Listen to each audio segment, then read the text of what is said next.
Screen share आप लोगों के साथ?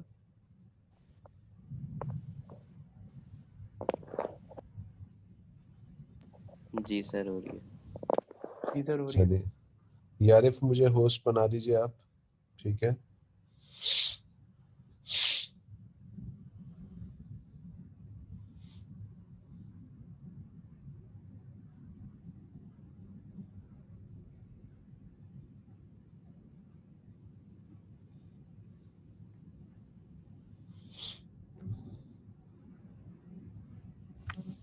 अच्छा जी, so this was the question we were discussing. अच्छा जी, क्या आंसर्स आ रहे हैं आप लोगों के इसके? किया किसी ने ये सवाल?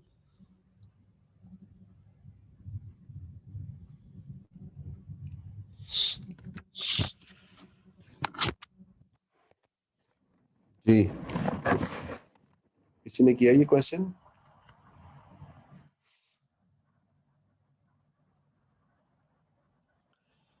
अच्छा जी, चले, एक चीज याद रखिएगा भाई,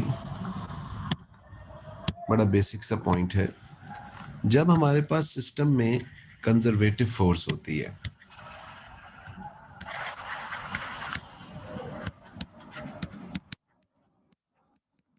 ठीक है, तो टोटल मैकेनिकल एनर्जी सिस्टम की इनिशियल बराबर होती है टोटल मैकेनिकल एनर्जी फाइनल के। यानी कि इस केस में एनर्जी सिंपली क्या हो जाती है? कंजर्व हो जाती है। यानी हम कहते हैं कि जो भी सिस्टम की काइनेटिक एनर्जी है इनिशियल प्लस जो भी सिस्टम की पोटेंशियल एनर्जी है इनिशियल, ये बराबर होगी, it should be equals to the sum of kinetic energy final plus the sum of potential energy final. क्योंकि हमने पढ़ा है कि जब कोई कंजर्वेटिव फोर्स वर्क करती है तो कंजर्वेटिव फोर्स का जो वर्क होता है वो सिंपली काइनेटिक को पोटेंशियल या पोटेंशियल को काइनेटिक में कन्वर्ट कर रहा होता है। लेकिन सिस्टम इन दोनों एनर्जीज का सम किसी भी पॉइंट पे हमेशा सेम रहता है, ठीक है। The sum of energy at any point in this case is remains constant, वो हमेशा आपके पास क्या रहेगा? कांस्टेंट रहेगा, ठीक है। तो this is actually work energy theorem, इसी को हम वर्क एनर्जी थ्योरम भी बोलते हैं। लेकिन ये वाली बात कब होती है? जब हम बात कर रहे हैं कि सिस्टम में कंजर्वेटिव फोर्स है, ठीक है। When we are talking about non-conservative force system पे जब वर्क करती है तो हमें उस नॉन कंजर्वेटिव फोर्स के वर्क को भी सिस्टम में ऐड करना पड़ता है, ठीक है। यानी हम कहते हैं कि नॉन कंजर्वेटिव फोर्स, जैसे कि बहुत कॉमन एग्जांपल है नॉन कंजर्वेटिव फोर्स की, फ्रिक्शन, या आपने कहीं से फोर्स अप्लाई कर दी, अप्लाइड फोर्स, तो उस केस में हम क्या बोलते हैं कि टोटल मैकेनिकल एनर्जी इनिशियल बराबर नहीं होती टोटल मैकेनिकल एनर्जी फाइनल, ठीक है। तो सिस्टम में जो भी टोटल मैकेनिकल एनर्जी होगी इनिशियल, वो बराबर नहीं होगी total energy mechanical energy final की। अगर आपको इसको बराबर करना है, आप चाहते हैं कि ये बराबर हो जाए, तो फाइनल टोटल मैकेनिकल एनर्जी में work done bye non conservative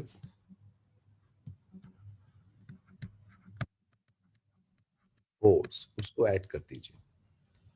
यानी इस केस में हमारे पास जो इक्वेशन बनती है वो हम बनाते हैं kinetic energy initial plus potential energy initial, ये बराबर होगी kinetic energy final plus potential energy final plus work done. और ये वर्क डन ऑब्वियसली कौन सी होगी? नॉन कंजर्वेटिव फोर्स होगी। NCF means non conservative force, okay.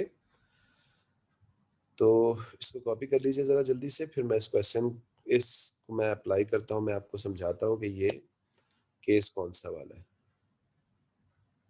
Sir आपने भी कोई असाइनमेंट दिया है? नहीं, मैंने कोई असाइनमेंट तो नहीं दिया अभी।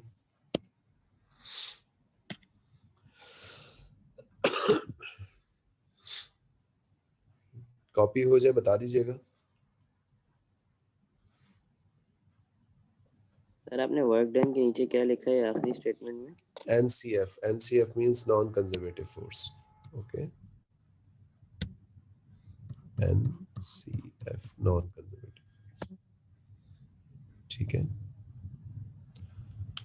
हो गया भाई कॉपी? आयशा ने कर लिया कॉपी, बाकियों ने कर लिया? 1 मिनट सर, 1 मिनट सर रुकिए। यस सर हो गया।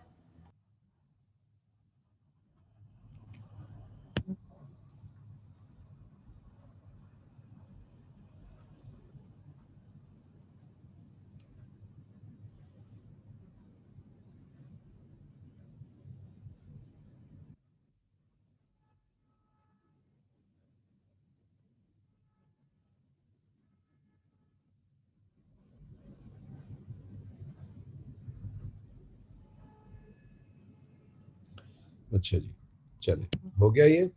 अब इसको क्वेश्चन को देखते हैं। देखिए मैं अब आपको क्वेश्चन दिखाता हूँ, बड़ा इजीली हो जाएगा आपसे। The trolley runs from P to Q along a track at point Q. The potential energy is 50 kilojoule less than at point P.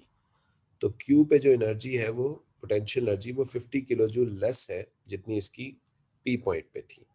At P the kinetic energy of the trolley is 5 kilojoules. Between P to Q the work done against the friction is 10 kilojoules. Against friction means आपके पास conservative force है कि system में non conservative force मौजूद है? Non conservative. मतलब आपको potential final में आपको work done against friction force को भी ऐड अप करना पड़ेगा, ठीक है ना? आप उसको ऐड करके फिर वो कह रहा है कि what is the kinetic energy of the trolley at Q. Q पे काइनेटिक एनर्जी निकालनी है अपने ट्रॉली की, ठीक है? चले मैं आपको इक्वेशन भी बना के देता हूँ, फिर आप इसको सॉल्व कीजिएगा। अच्छा, इनिशियल काइनेटिक एनर्जी हम इस तरीके से लगाएंगे।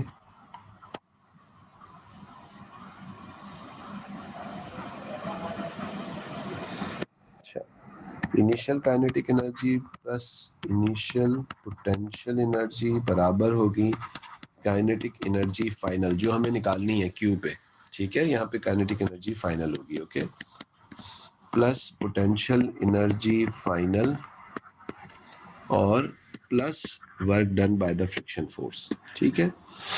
अच्छा जी, इनिशियल काइनेटिक एनर्जी आपको कितनी गिवन है? 5 प्लस इनिशियल पोटेंशियल एनर्जी आपको नहीं गिवन तो उसको हम E कंसिडर कर लेते हैं, ठीक है?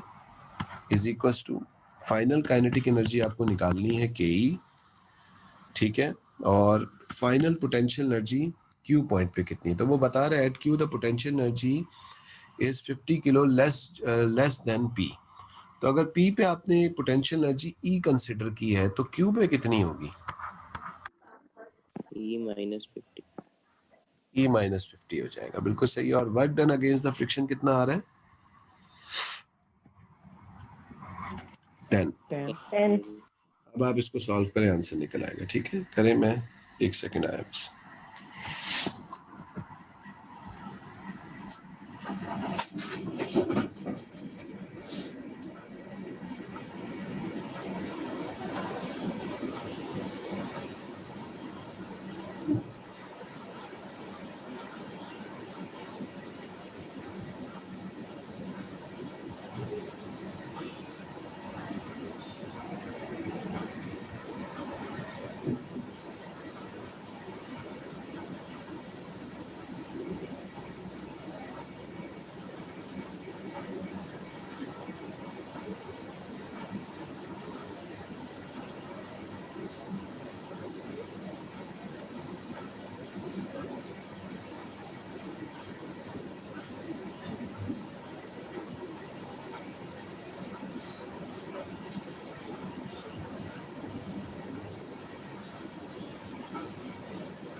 जी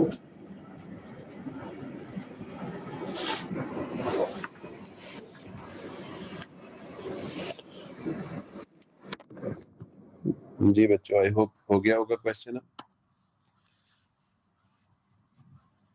आंसर क्या आ रहा है? 45 किलो जूल्स, है ना?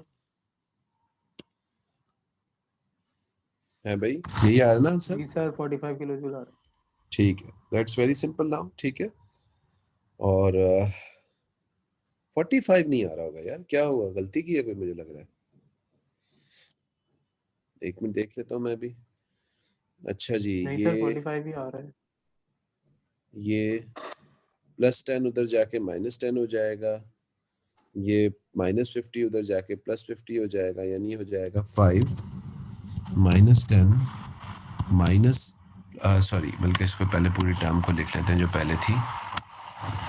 5 + e, फिर उसके बाद ये -e इधर आ जाएगा, ये +50, ये -10 इज इक्वल्स टू के।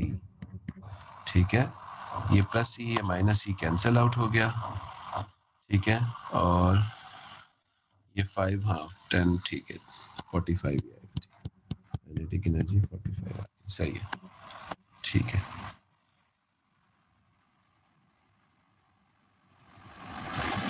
हाजरा हमें कैसे पता चलेगा? बता तो दिया बेटा, friction force non conservative force है। फ्रिक्शन नॉन कंजर्वेटिव फोर्स है। अगर इस ट्रॉली पे कहीं से हमने कोई फोर्स लगाई होती तो वो नॉन कंजर्वेटिव होती। ग्रेविटी की फोर्स होती, इलेक्ट्रिकल फोर्स होती, किसी स्प्रिंग की फोर्स होती, तो वो सारी की सारी कंजर्वेटिव फोर्सेस हैं। ठीक है,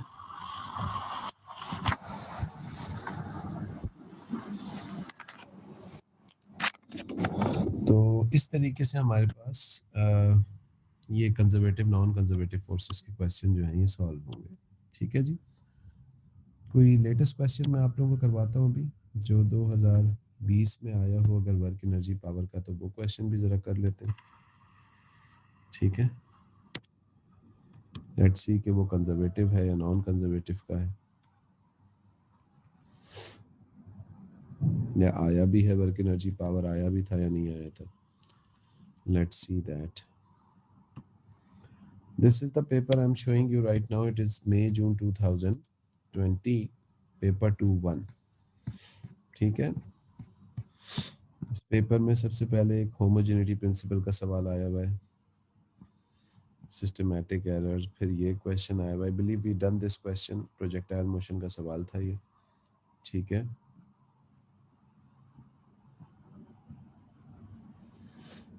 ये भी हमारे पास फोर्सेस इक्विलिब्रियम का सवाल है। आई बिलीव इसने इसी में ग्रेविटेशन पोटेंशियल एनर्जी वाले क्वेश्चन को ऐड अप कर दिया। जी, ये क्वेश्चन किया था क्या हम लोगों ने? है भाई? नहीं नहीं नहीं सर शायद नहीं किया। चलें, लेट्स डू दिस क्वेश्चन। ठीक है, फोर्सेस भी थोड़ा सा रिवाइज हो जाएगा, वर्क एनर्जी पावर का कॉन्सेप्ट भी रिवाइज हो जाएगा। State 2 conditions of equilibrium. क्या होती है भाई दो कंडीशन इक्विलिब्रियम की? रिजल्टेंट फोर्स 0, मोमेंटम 0, मोमेंट है 0।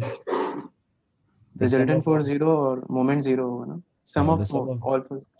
हाँ जरा प्रॉपर लिखिए ना। The sum of all forces acting on the object is 0 and the sum of all torque या movement acting on the object is 0। दो कंडीशन ये। पहला, सम ऑफ ऑल फोर्सेस 0। मैथमेटिकली अगर मैं बड़ा सिंपल सा लिखूं शॉर्ट फॉर्म में, तो मैं कहूँगा sigma F sum of all forces 0 है, सिग्मा टी तो सम ऑफ ऑल टॉर्क भी क्या होगा, उस पर 0 होगा। तो ऑब्जेक्ट इक्विलिब्रियम के केस में होगा। ठीक है, उसके बाद क्या कह रहा है भाई सवाल? A sphere of weight 2.4 Newton is suspended by a wire, from point P.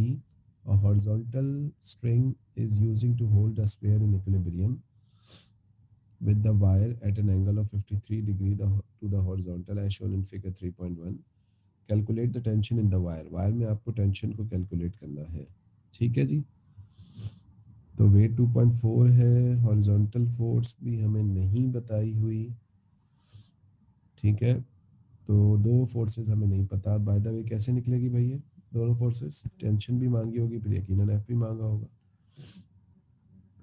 क्या लगा लेते हैं यहीं पे? लेमिस थ्योरम लगा लेते हैं।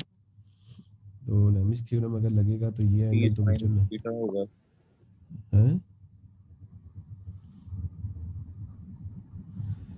लेमिस थ्योरम भी लग सकता है, या लॉजिकली अगर हम देखें इसको तो ये जो वेट और एफ है ये दोनों मिल के जो है ये आपके पास जो है वो कर रहा है। अच्छा बाय द वे ये एंगल भी 90 है, तो ये एंगल कितना बचेगा भाई? 127। 127। बिल्कुल सही है, 127 बचेगा। तो टी के सामने एंगल आ रहा है 90, T upon sine 90 is equals to weight के सामने एंगल आ रहा है 2.4 अपॉन साइन 127। ठीक है, साइन 91 के बराबर होता है, तो टी किसके बराबर हो जाएगा? 2.4 अपॉन साइन 27। बताइए क्या वैल्यू आ रही है?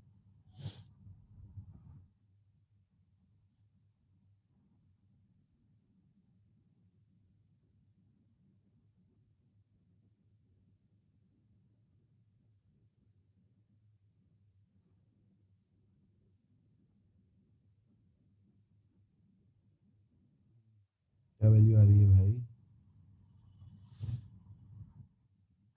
सर 3.0। 3.0, ठीक है, टी हमारे पास 3.0 आ गया। अब एफ भी निकाल लेते हैं। बाय द वे एफ के लिए हम ये पूरा एंगल लेंगे, 90 प्लस 53 ये क्या हो जाएगा? 143, है ना? तो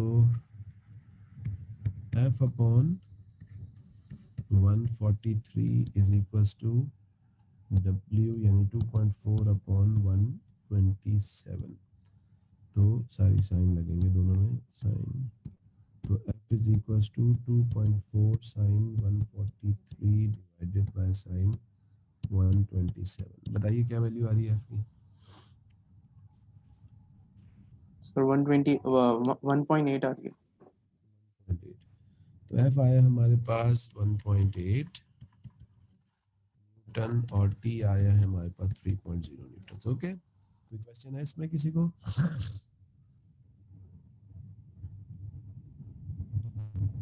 जी बच्चों, एनी क्वेश्चन?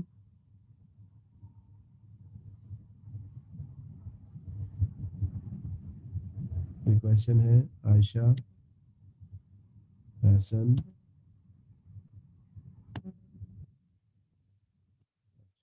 तो हमारे पास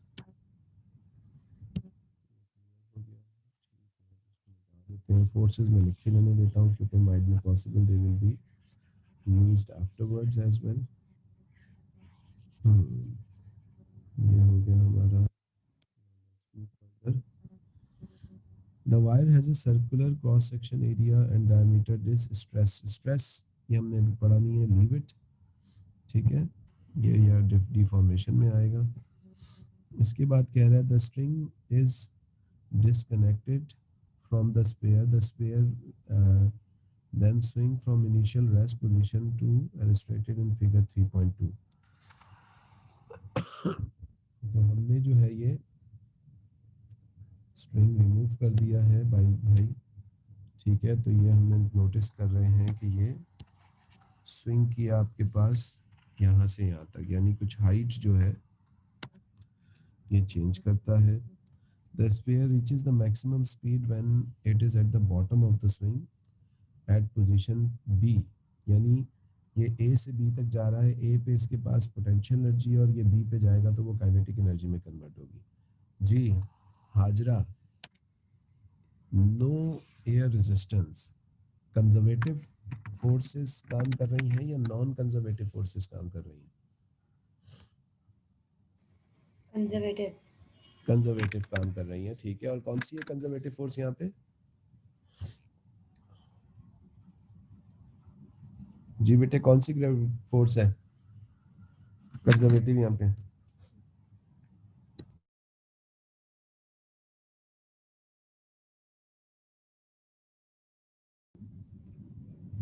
सर ग्रेविटी। ग्रेविटी, शाबाश, ग्रेविटी का कंजर्वेटिव फोर्स है। ग्रेविटी वर्क कर रही होगी तो यकीनन सिर्फ पोटेंशियल एनर्जी को किस में कन्वर्ट कर रही होगी? काइनेटिक में। सिस्टम की टोटल मैकेनिकल एनर्जी सेम रहेगी, है ना? अच्छा जी, The sphere reaches the maximum speed when it is at the bottom of the swing. The distance between P and the center of the sphere,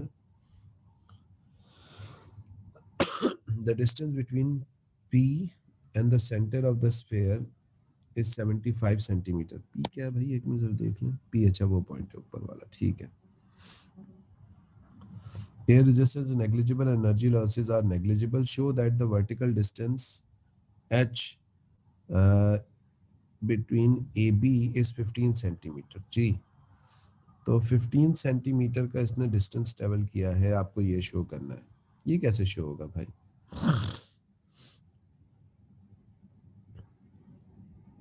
हाँ भाई. Sir हमें pendulum से B की height given है,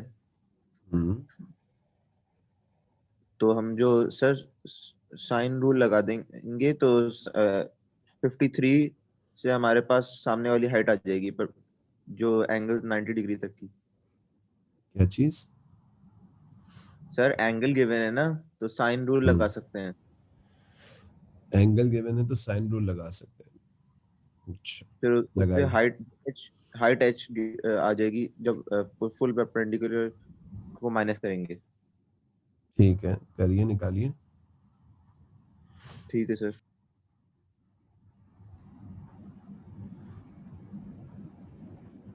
जी सर 15 आ रही है, 15.1 आ रही है उससे.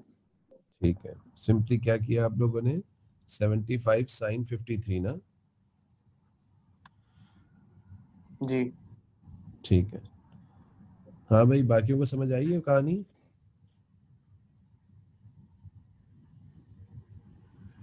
सर किस लाइन से माइनस किया है? क्या चीज? देखिए जो ये साइन पेंडुलम, देखिए जब ये पेंडुलम यहाँ आएगा यूं, ये ठीक है, तो इतनी हाइट ये ऊपर चला गया ना, यहाँ से यहाँ तक. Okay okay sir.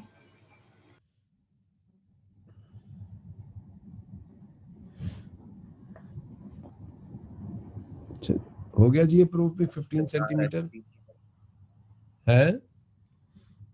15 आ रहा है. ठीक है, चलो बहुत मुबारक हो आप लोगों को. ठीक है, सवाल हो गया. अच्छा, अरे यार मैंने वो भी मिटा दिया. टेंशन फोर्स लिख के रखी हुई है ना तुम लोगों ने, एफ और tension. Calculate the change in gravitation potential energy. Gravitation potential energy का चेंज कैलकुलेट करना है. mgh है ना, मास गिवन है स्फीयर का. मास तो नहीं गिवन लेकिन वेट गिवन है ना, ये रहा. 2.4. हाँ, तो mgh में पे क्या करें, पहले मास निकाल लें, है ना. या ग्रेविटेशन पोटेंशियल एनर्जी का सीधा सीधा फॉर्मूला भी तो लगा सकते हैं, W इंटू एच, क्योंकि W किसके बराबर होता है? mg के, है ना. तो 2.4 multiply by 15 into 10 to the power -2. ठीक है, क्या वैल्यू आ रही है? 0.36. 0.36. 0.36. ठीक है, गुड. अच्छा जी, ये ग्रेविटेशन पोटेंशियल एनर्जी में चेंज आया होगा हमारे पास. ठीक है. अच्छा, ये 0.36 की ग्रेविटेशन पोटेंशियल एनर्जी बड़ी होगी या कम हुई होगी? बड़ी होगी. हैं? कम हुई होगी सर, वापस आते हुए ना कम हुई काइनेटिक कम? एनर्जी. अबे भाई हाइट कम हुई है ना 15 सेंटीमीटर की, बेवकूफ आदमी. कौन था नीचे ये आया है, कम? हाइट कम हाँ हुई है. नीचे है. हाँ, हाइट कम हुई है ना उसकी. अच्छा जी, यकीनन वो स्पीड निकलवाएगा इसकी. Use your answer to determine the speed of the sphere at point B. क्या करेंगे हम? जो change in gravitation potential energy है वो किस में कन्वर्ट हुआ होगा? काइनेटिक. Kinetic energy. बिल्कुल सही है, बिल्कुल बच्चों वाला सवाल है. काइनेटिक एनर्जी बराबर होगी mgh के. काइनेटिक एनर्जी बराबर होती है 1/2 mv² इज इक्वल्स टू, कितनी change in gravitation potential energy आई थी? सर 0.36. 0.36 ये आई थी ना. Yes sir. मास हमारे पास, मास निकल आएगा 2.4 डिवाइडेड बाय 9.8. अब निकालना पड़ेगा आपको मास, बाय द वे. ठीक है,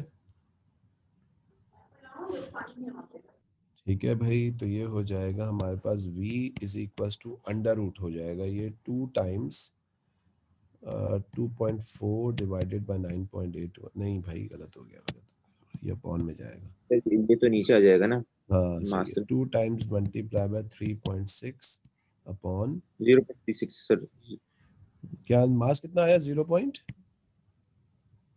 0.245। ठीक है, और ये हो जाएगा 0.36। ठीक है।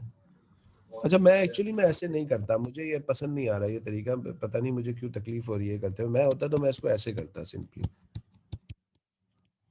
मैं इस सवाल को यूं करता।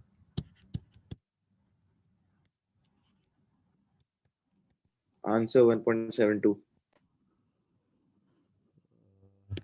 हाँ, आंसर 1.72। मैं इस सवाल को एक्चुअल में यूं कर रहा होता, मुझे थोड़ा सा अच्छा नहीं लग रहा था इस तरह करना ना, इसलिए मैं इस क्वेश्चन को ऐसे करता एक्चुअली। ठीक है भाई।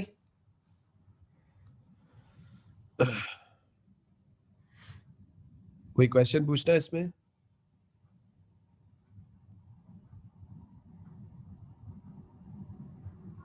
सर रेफरेंस बता दें इसका। बेटा मई जून 2020।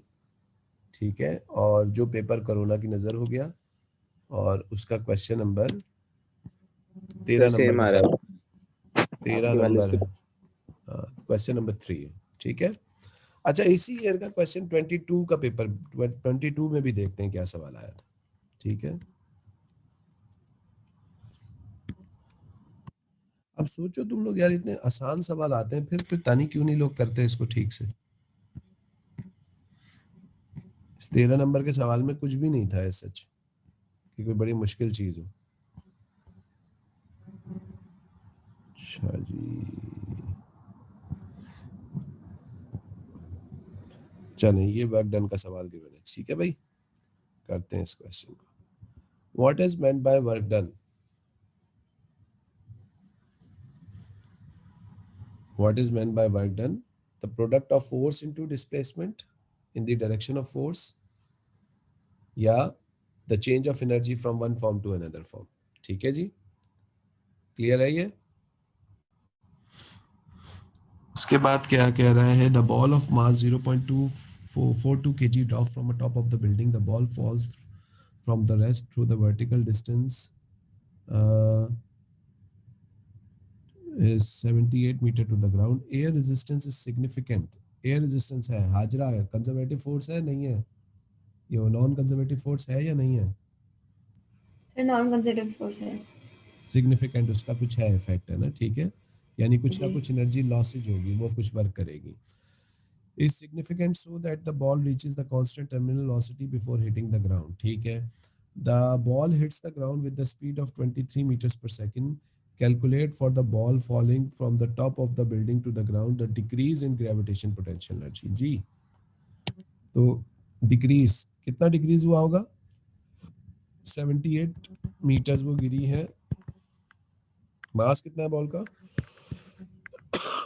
0.42 kg, 9.81 मल्टीप्लाई बाय 17। सर 321.4 आ रहा है। पोटेंशियल एनर्जी आ रही है 321.4 जूल्स, यही वैल्यू आ रही है भाई सबकी? जी सर यही है। अच्छा जी, उसके बाद the increase in kinetic energy निकालनी है। इंक्रीज इन काइनेटिक एनर्जी कैसे निकलेगी? बाय द वे जब वो हिट किया है तो उसकी स्पीड कितनी थी भाई? 23 ना।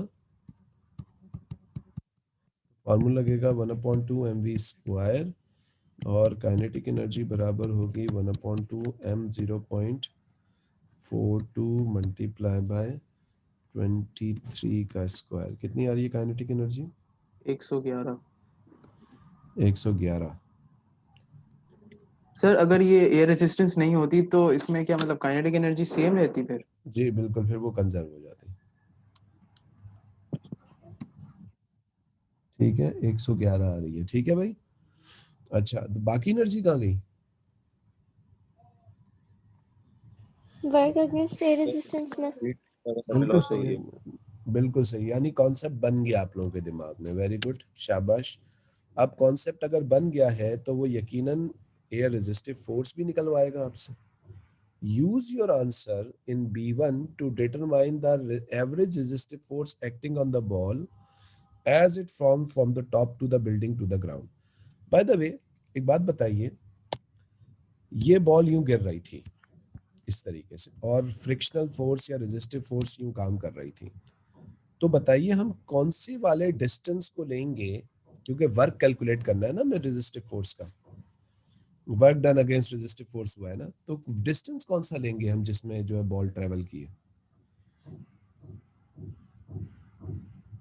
मेरा पॉइंट सर समझ आया आप नीचे लोगों वाला को? क्योंकि डायरेक्शन ऑफ फोर्स का डिस्टेंस लेते हैं ना। बिल्कुल सही है, तो हम कितना लेंगे? 78 वाला डिस्टेंस लेंगे ना इसमें, है ना? जी अच्छा जी, अब सबसे पहले तो हम एक काम करते हैं, लॉस्ट एनर्जी या work done against the resistive force, वो एनर्जी निकाल लेते हैं। वो कैसे निकलेगी? सिंपली 321.4 में से 111 को माइनस कर देंगे। कितना आया work done against resistive force? 210.3 force कितना आया? 210 210। ठीक है, 210। अब हम फॉर्मूला लगाएंगे W is equal to F S, और रेजिस्टिव फोर्स हमें निकालनी है 210 इज इक्वल्स टू एफ हमें निकालना है, और एस कितना बच्चों लेंगे हम? 78 डिवाइड कर दे, निकल जाएगी resistive force 2.7। 0.7। Very good sir S कौन सा लिया है हमने? बेटा, जितना जो डिस्टेंस गिरी है ना, जो बॉल ट्रेवल किया है ना, जिस जिस डिस्टेंस उसने। जी जी सर सही। और याद है मैंने ये भी बताया कि वो फोर्स जो डिस्प्लेसमेंट के उल्टी डायरेक्शन में होती है उसका वर्क नेगेटिव लिया जाता है, तो डिस्प्लेसमेंट हाइट नीचे की तरफ वो डिस्टेंस ट्रेवल कर रहा है, लेकिन फोर्स उल्टा काम कर रहा है, तो ये रेजिस्टिव फोर्स हो गया ना, जो उल्टा काम कर रहा होगा, नेगेटिव वर्क कर रहा होगा ना। यहाँ तक समझ आया सबको? है भाई? जी सर आगे। जीनियस हो गए आप लोग सारे, गुड। आगे क्या फरमा रहा है? The ball in B is dropped from T0 and hits the ground at time capital T. The acceleration of free fall is G. On figure, sketch the line to show the variation of the acceleration of the ball with time t to t. Acceleration of free fall की value को आपको बताना है कि वो क्या हुई होगी। The ball is dropped at time 0. Ball को जब हमने ड्रॉप किया तो वो टाइम 0 था, जब उसने ग्राउंड को हिट किया तब टाइम कैपिटल टी था। ठीक है, अच्छा एक बात बताइए, ये स्केच करने से पहले मुझे 2-3 क्वेश्चंस का जवाब दीजिए। क्या बॉल टर्मिनल वेलोसिटी पे पहुंच गई थी?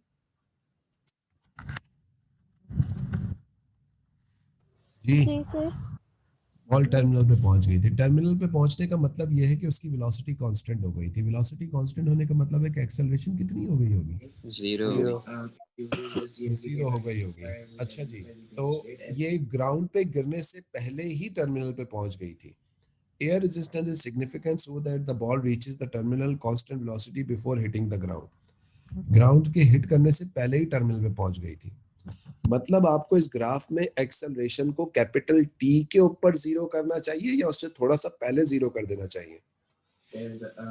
थोड़ा सा पहले। थोड़ा सा पहले, ठीक है जी। और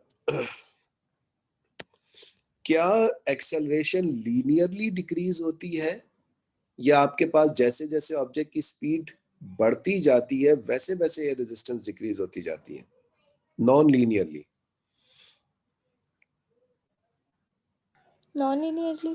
शाबाश, नॉन लीनियरली डिक्रीज होती है। तो ये जो ग्राफ बनता है एक्चुअली में ये कर्व की फॉर्म में बनता है। ये मान लो मैं कंसिडर कर रहा हूँ कि मैं कलर चेंज करता हूँ इसका। मैं कंसिडर कर रहा हूँ कि यहाँ पे ये बॉल टर्मिनल पे पहुंच गई थी, तो पहले मैंने ये यहाँ पे इसको जीरो कर दिया। अब ये यहाँ से मैंने यूं स्केच बना दिया इसका, ये इस तरह से। तो ये डिक्रीज होते होते होते यहाँ पे क्या हो गई थी? ये 0, यानी यहाँ पे बॉल किस वेलोसिटी पे पहुंच गई थी? Terminal velocity.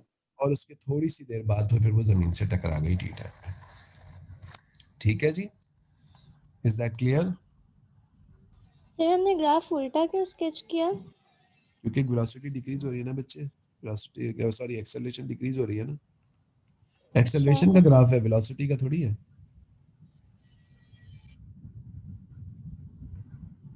वेलोसिटी का ग्राफ होता तो यूं बनता ना, फिर वो यूं बनता। ठीक है, जी सर सही है।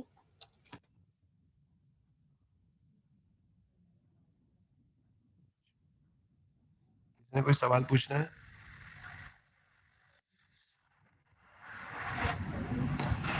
जी किसी ने कोई क्वेश्चन पूछना है? नहीं सर। No sir. पसंद आया आपको सवाल? ये 9 नंबर का सवाल था।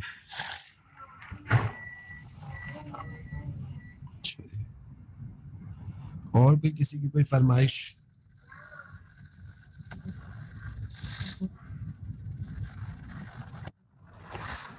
देखिए ये रैंडम से क्वेश्चंस हम उठा के सॉल्व कर रहे हैं। रैंडम क्वेश्चंस भी आप लोग बड़े आराम से करते हैं। ये क्वेश्चन करने का मूड है डायनेमिक्स वाले का? करवाऊं ये क्वेश्चन? जी सर करवाएं।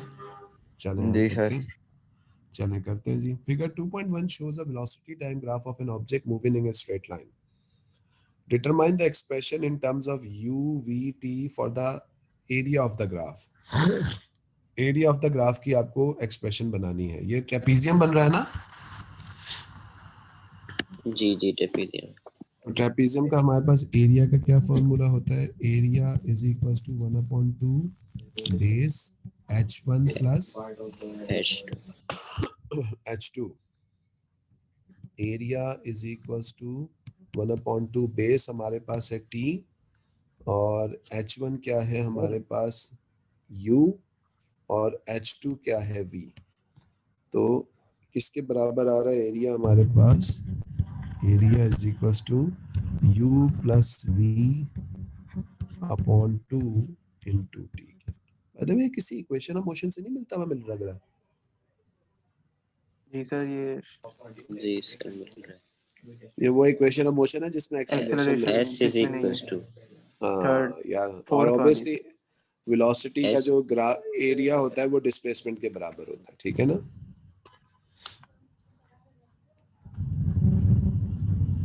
अच्छा जी ये हो गया हमारे पास।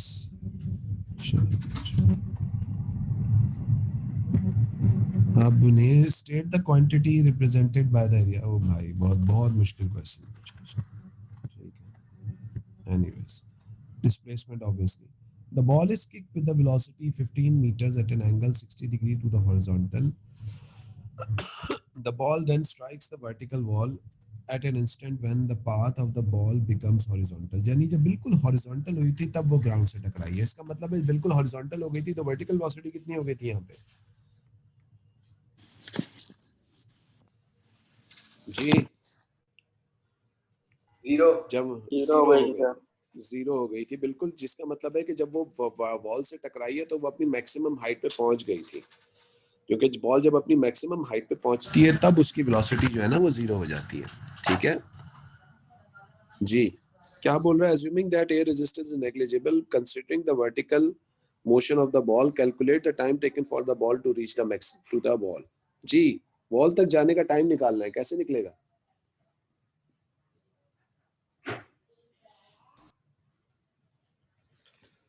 इनिशियल वर्टिकल वेलोसिटी हम निकाल सकते हैं क्या थीटा वीटा लगा के? पहले तो बताओ ये कौन सा प्रोजेक्टाइल है? हॉरिजॉन्टल प्रोजेक्टाइल है, एंगुलर प्रोजेक्टाइल है। एंगुलर प्रोजेक्टाइल में हम इसका कंपोनेंट वर्टिकल निकाल सकते हैं, वही इसकी इनिशियल वर्टिकल वेलोसिटी होगी, है ना? Yes sir. ठीक है, वो हम निकाल लेंगे, वो इनिशियल वर्टिकल हो जाएगी। फाइनल वर्टिकल कितनी लेंगे हम? जीरो। किस रेट से ये डिक्रीज हो रही होगी?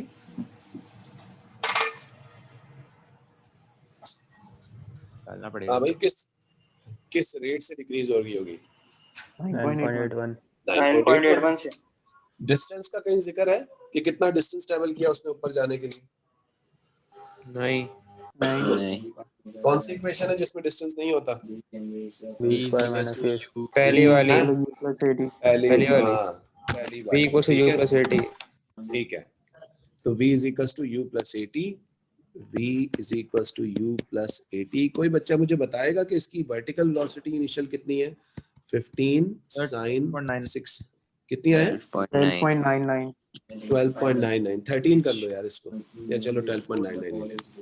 अच्छा जी, जीरो इनिश फाइनल तो जीरो है, 12.99 और ग्रेविटी प्लस में लेनी चाहिए माइनस में, ऊपर जाते हुए एक्सेलरेट होना है माइनस माइनस माइनस में लेनी माइनस चाहिए। 9.81 और टाइम निकालना है। ठीक है, ये 12.99 इधर प्लस में उधर जाके माइनस हो जाएगा, माइनस 12.99 डिवाइडेड बाय माइनस 9.81, क्योंकि ये भी इधर आ जाएगा डिवाइड होगा और टी माइनस 1.32 आ रहा है। 1.3 सेकंड। ठीक है जी, क्लियर हुआ ये? Yes. अच्छा जी, आगे क्या फरमा रहा है वो? नेक्स्ट सी आगे कहता है कि explain why the horizontal component of the ball remains constant. जी क्यों कांस्टेंट रह रहा होगा हॉरिजॉन्टल कंपोनेंट? ग्रेविटी एक्ट नहीं कर रही है उसके ऊपर। बिल्कुल सही है, ग्रेविटी एक्ट नहीं कर रही है और एयर रेजिस्टेंस भी जीरो है ना। हाँ, एयर रेजिस्टेंस होती है तो वो भी चेंज कर देती है ना, because gravity has no effect on it and air resistance is negligible. Show that the ball strike with show that the ball strikes the wall with the horizontal velocity of 7.5. By the way, horizontal velocity जब change ही नहीं हो रही होगी तो जो इसकी initial horizontal होगी वो through out the motion same रहेगी, है ना। तो हम इनिशियली निकाल लेते हैं, वही उसकी वेलोसिटी होगी। इनिशियल कैसे आएगी भाई? 15 cos 60 जी 15 cos 60 क्या आंसर आ रहा है? 7.5। शो हो गया। आगे अब आ गया मोमेंटम वाला हिस्सा। ठीक है, the mass of the ball is 0.4 kg. It is in contact with the ball for 0.12 seconds. Rebound horizontally with the speed of 4.3. Use your information to calculate the change in momentum. अरे भाई ये जरा ध्यान से करना, गड़बड़ करते हो इस सवाल में। देखो जी, जब बॉल हिट कर रही है कितनी वेलोसिटी से कर रही है? 7.5 से, और जब रिबाउंड हुई है तो किस वेलोसिटी से हुई है? 7.5 का लिखा है। 7.5 मीटर पर सेकंड से कर रही है ना, जब वो टकराई है, निकाली है ना हमने ऊपर, ये रही ना। हाँ सर। ठीक है, अच्छा रिबाउंड 4.3 से कर रही है, बताओ चेंज इन वेलोसिटी कितना होगा? 3.2 है 3.2 3.2। ये कौन बोल रहा है 3.2? कौन है भाई 3.2 वाला? ये निकल के थप्पड़ मारूंगा लैपटॉप से मैं उसको। सर -11.8 माइनस में नहीं होगी वापस रिबाउंडिंग वेलोसिटी, बेवकूफ आदमी। ठीक है, -4.3 -7.5 क्या आंसर आएगा? ये -11.8 -11.8। ये तो वेलोसिटी आई है, अब इसको क्या करना पड़ेगा? मास से मल्टीप्लाई करना पड़ेगा मोमेंटम के लिए। तो 11.8 माइनस में लगाना चाहो तो मर्जी है, क्योंकि वो डायरेक्शन को शो कर रहा है। मल्टीप्लाई बाय 0.4 क्या आंसर आ रहा है? 4.72 4.72। ये चेंज इन मोमेंटम है। एवरेज फोर्स निकालनी है। एवरेज फोर्स किसके बराबर होती है? Delta P upon T. Delta P निकाल लिया 4.72। टाइम कितना है कांटेक्ट का? 0.12। निकालो जल्दी से फोर्स भी। 39 आ रही है। सवाल खत्म हो गया। 39.34। सवाल खत्म हो गया जनाब, बस। अली आमिर साहब, अली सर क्या आखिरी क्लास है, सर, आप भी बोले। हमारे बैठ के ये वो थोड़ी तफरीह करवा लें। अच्छा तफरी करवा रहे, क्या तफरी करो मुस्तकिम? तुम्हें कोई वीडियो शेयर करूं क्या? है अभी तो आप ज्यादा मतलब लड़कियां भी हैं सर, अभी नहीं। मैं वीडियो की बात कर रहा हूँ। तुम बेवकूफ आदमी, तुम पहुंच ही गलत जगह जाते हो हमेशा। है सर आपने जिस अंदाज में बोला उस अंदाज से तो मैं यही पकड़ समझूंगा ना। वीडियो कोई मीम की वीडियो शेयर करूं कोई? चले सर, भेजे मीम की वीडियो ही भेज दे, मसला नहीं है। अच्छा चले, मीम की वीडियो भेजता हूँ आपको मैं। अच्छा भाई, किसी ने कोई क्वेश्चन पूछना है?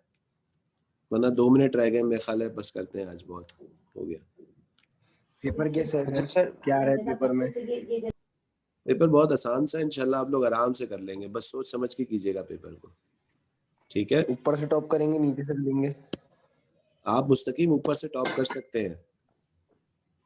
अच्छा हम्म ठीक है, फिर अच्छा ऊपर सर, से करेंगे टॉप, टेंशन क्या है? बोले क्या बोल रहे हैं कोई? सर वो आपने कहा था कि आप वो काइनेमेटिक्स से आप रिवाइज करेंगे, मैं असल में लेट आया था तो मुझे प्रॉब्लम है उसमें। अच्छा चलो मैं करता हूँ, कुछ अरेंज करता हूँ तुम्हारे लिए काइनेमेटिक्स का, ठीक है ना। सर एक सवाल पूछना था बस, वो जो अनसर्टेनिटी में कभी कभार आता है डायमीटर या वॉल्यूम वगैरह, तो हम लोग एरिया निकालना होता है, डायमीटर में तो हम लोग रेडियस लेते हैं, तो हम लोग जो डायमीटर की जो अनसर्टेनिटी है वही इस्तेमाल करेंगे ना हम लोग? हाँ, डायमीटर की अनसर्टेनिटी का ट्वाइस होता है एरिया, क्योंकि डायमीटर स्क्वायर होता है ना। अच्छा अच्छा, ट्वाइस नहीं, ठीक है। सर अनसर्टेनिटी जब हम लोग उसमें जब हम लोग जब फॉर्मूले में अनसर्टेनिटी निकाल रहे होते हैं फॉर्मूले से, तो हम लोग ऐड या मल्टीप्लाई करते हैं, नहीं ऐड मल्टीप्लाई करते हैं उसके ऐड उसके करते हैं, परसेंटेज ऐड को। कर जी जी जी। परसेंटेजेस को ऐड तो करते हैं। अगर जैसे अगर उस फॉर्मूले में कोई कांस्टेंट हो 1/2 या अंडर रूट वगैरह, तो उसको क्या करेंगे हम लोग? उसको नहीं, अनसर्टेनिटी के कैलकुलेशन में शामिल नहीं करते। फिर हम लोग उसको किसी भी कैलकुलेशन में शामिल नहीं, करते हैं किसी भी कैलकुलेशन में नहीं शामिल करते भाई, सुनो, अनसर्टेनिटी की कैलकुलेशन में शामिल नहीं करते, लेकिन नॉर्मल जब हम कोई उस फॉर्मूले को इस्तेमाल करके कोई वैल्यू कैलकुलेट कर रहे होते हैं तो उसमें तो कांस्टेंट इस्तेमाल होता है ना, सिर्फ अनसर्टेनिटी की कैलकुलेशन में यूज नहीं होता। जैसे वो कहते हैं कि आप ये जो इसमें कांस्टेंट के दिया हुआ है, आप इसकी अनसर्टेनिटी निकालें, इसकी वो निकालें, पता नहीं वो कुछ कहते हैं। कांस्टेंट कभी कभार ऐसे कांस्टेंट्स होते हैं जिनकी कोई वैल्यूज होती है ना, तो हाँ वो यूनिट वाले जो कांस्टेंट है ना उसकी अनसर्टेनिटी होती है, जो यूनिट लेस कांस्टेंट होते हैं ना उसकी अनसर्टेनिटी नहीं होती। तो उसके लिए हम लोग अंडर रूट या 2/2 वगैरह यूज करेंगे हम लोग। जाहिर सी बात है, वो अगर यूनिट लेस कांस्टेंट है तो वो देखो, जो भी पाई की वैल्यू 1/2 की वैल्यू, ये सारी अंडर रूट तो पावर है, पावर तो इस्तेमाल होती है, लेकिन पाई की वैल्यू 1/2 की वैल्यू 3 की वैल्यू, ये वैल्यूज जो है ना अनसर्टेनिटी की कैलकुलेशन में नहीं आती, ठीक है।